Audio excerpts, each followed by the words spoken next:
भारत की समुद्री सुरक्षा को मजबूत करने की दिशा में एक महत्वपूर्ण कदम उठाते हुए भारतीय नौसेना ने गुजरात के पोरबंदर और ओखा स्थित अपने अग्रिम परिचालन नौसैनिक अड्डों फॉब पर उन्नत ब्रह्मोस सुपरसोनिक क्रूज मिसाइलों से लैस अगली पीढ़ी की समुद्री मोबाइल तटीय बैटरियों लंबी दूरी या NGM-MCBLR की तैनाती शुरू कर दी है। ये कदम भारत की तटीय रक्षा अवसंरचना के आधुनिकीकरण और पश्चिमी तटरेखा पर अपनी निवारक क्षमताओं को मजबूत करने की प्रतिबद्धता को दर्शाता है। सोशल मीडिया प्लेटफॉर्म पर प्रसारित हाल की तस्वीरें, जिनमें एक्स पर पोस्ट भी शामिल हैं, बताती हैं कि NGM-MCBLR से संबद्ध एक BrahMos transporter erector launcher TEL को पोरबंदर और ओखा में भारतीय नौसेना के FOB पर तैनात किया गया है। गुजरात तट पर रणनीतिक रूप से स्थित ये बेस भारत के समुद्री क्षेत्र, विशेष रूप से अरब सागर, जो व्यापार और ऊर्जा आपूर्ति के लिए एक महत्वपूर्ण गलियारा है, की निगरानी और सुरक्षा के लिए महत्वपूर्ण है। इन अग्रिम ठिकानों पर NGM-MCBLR की तैनाती पूर्व और पश्चिम दोनों से संभावित समुद्री खतरों का मुकाबला करने की नौसेना की क्षमता को बढ़ाती है, जैसा कि पूर्व नौसेना प्रमुख वाइस एडमिरल सतीशन घोरमडे ने उजागर किया था, जिन्होंने खतरों को प्रभावी ढंग से बेअसर करने में इन बैटरियों के रणनीतिक महत्व पर जोर दिया था। NGM-MCBLR प्रणालियां भारत के तट के निकट सक्रिय दुश्मन के प्लेटफार्मों को निशाना बनाने के लिए डिजाइन की गई हैं, जो सटीक हमले की क्षमता प्रदान करती हैं। पारंपरिक स्थिर तटीय सुरक्षा प्रणालियों के विपरीत, ये मोबाइल प्रणालियां परिचालन लचीलापन प्रदान करती हैं, जिससे रणनीतिक स्थानों पर शीघ्र पुनर्नियुक्ति संभव होती है। ये गतिशीलता शत्रुतापूर्ण नौसैनिक बलों के लिए एक दुर्जय नो-गो क्षेत्र बनाती है, जिससे किसी भी संभावित आक्रमण की लागत काफी बढ़ जाती है।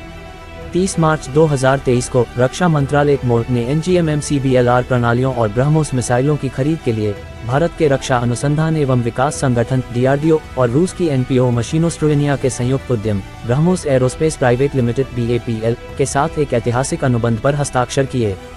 71,700 करोड़ रुपए, लगभग 20 करोड़ अमेरिकी डॉलर से अधिक मूल्य का ये सौदा खरीदे भारतीय श्रेणी में आता है, जो स्वदेशी रक्षा उत्पादन को बढ़ावा देने के लिए सरकार की मेक इन इंडिया पहल के अनुरूप है। प्रत्येक NGM-MC8LR बैटरी में 4 टाट्रा प्रक्षेपण यान होते हैं, जिनमें से प्रत्येक में 3 ब्रह्मोस मिसाइलें, एक मोबाइल कमांड पोस्ट और एक मोबाइल ट्रैकिंग रडार होता है। ये प्रणालियां भारतीय नौसेना की पुरानी हो चुकी P-15 टर्मिट स्टाइक्स मिसाइल बैटरियों की जगह लेने के लिए डिजाइन की गई हैं, जो दशकों से सेवा में हैं।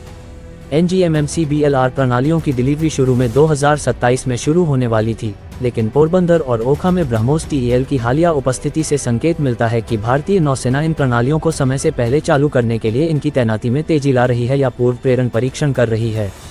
ब्रह्मोस मिसाइलों से लैस NGM-MCBLR भारतीय नौसेना की बहुदिशात्मक समुद्री हमला क्षमता को बढ़ाता है। इस प्रणाली की बहुमुखी प्रतिभा इसे जहाजों, पनडुब्बियों, विमानों और भूमि आधारित लॉन्चरों सहित विभिन्न प्लेटफार्मों पर तैनात करने में सक्षम बनाती है, जिससे ये भारत के सशस्त्र बलों के लिए एक सार्वभौमिक हथियार प्रणाली बन जाती है। NGM-MCBLR में ब्रह्मोस मिसाइल के एकीकरण से विश्वसनीय anti access area denial A2AD क्षमताएं प्रदान करने की उम्मीद है, जिससे इस क्षेत्र में भारत का समुद्री प्रभुत्व मजबूत होगा। NGM-MCBLR की तैनाती भारतीय नौसेना की मौजूदा स्टाइक्स P-15 टर्मिट तटीय मिसाइल बैटरियों की तुलना में एक महत्वपूर्ण उन्नयन है, जिन्हें पहली बार 1971 में शामिल किया गया था और जिन्होंने 1971 के भारत-पाक युद्ध में महत्वपूर्ण भूमिका निभाई थी। स्टाइक्स मिसाइलें अपने समय में प्रभावी होने के बावजूद आधुनिक मिसाइल प्रणालियों की तुलना में अब पुरानी हो चुकी हैं।